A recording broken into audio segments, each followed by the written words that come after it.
યાર આટલી બધી ભીડ શાની લાગેલી છે? હલો હલો, શાની ભીડ છે? ગાઈસ, હું છું મિકા પટેલ અને આવી ગઈ છું આજે એક એવી જગ્યાએ જ્યાં ભીડ જોઈને હું ખુદ ચોંકી ગઈ. ડીકે ભૂંગળાવાળા કાકાની ભીડ છે. ઓકે, તમને ગમે ત્યારે પણ બહુ ચટપટું કંઈક ખાવાની ઈચ્છા થઈ જાય ને એવું છે કે કંઈ હેવી નથી કરવું અને મોઢું ફ્રેશ કરી નાખવું છે, તો ડેફિનેટલી એકવાર ટ્રાય કરજો. ચલો મેકિંગ જોઈએ.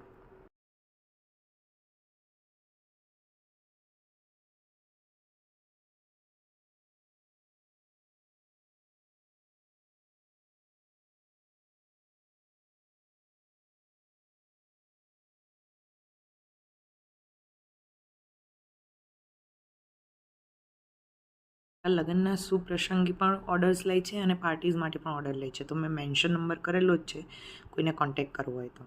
તમે જોયું જ ને ગાઈસ, કેટલી હાઇજેનિક પ્લેસ પણ છે, મતલબ કાકા કેટલું ક્લીન રાખે છે એમનો સ્ટોલ. તો એમની સ્માઇલ બી જોજો તમે, લાસ્ટમાં દિલથી ખવડાવે છે ગાઈસ. એકવાર તમે જજો અને ટ્રાય કરજો. જ્યારે તમને બહુ જ લાઇટ ખાવાની ઈચ્છા થાય ને તો ટ્રાય કરજો અને એડ્રેસ માટે લાસ્ટ સુધી બન્યા રહેજો.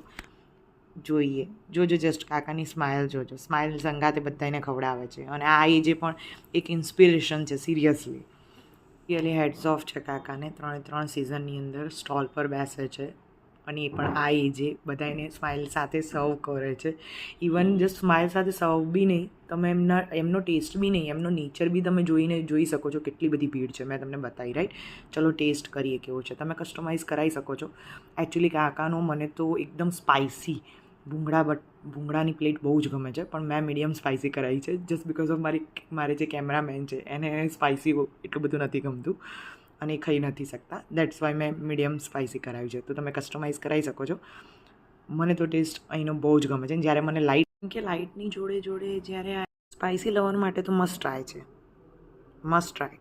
આપણે ચટપટું બી ખાવાની ઈચ્છા થાય ને, એવી ક્રેવિંગ થાય તો એ જસ્ટ મને તો આ કાકાની ત્યાં જ કમ્પ્લીટ મારી ક્રેવિંગ થાય છે. કેમ કે જે કાકાનું નેચરથી લઈને મને એવું લાગે છે કે આપણે જે આ એજે પણ આટલી મહેનત કરી રહ્યા છે એમને થોડોક સપોર્ટ કરી દેવો જોઈએ. ગાઈઝ, તમને વિડીયો ગમ્યો હોય તો લાઇક, શેર એન્ડ કોમેન્ટ કરવાનું ના ભૂલતા. અને ફૂડ વ્લોગની જોડે તમને ટ્રાવેલ વ્લોગ અને ફિટનેસ વ્લોગ જોઈતા હોય તો કોમેન્ટ જરૂર કરજો. Thanks for the watching.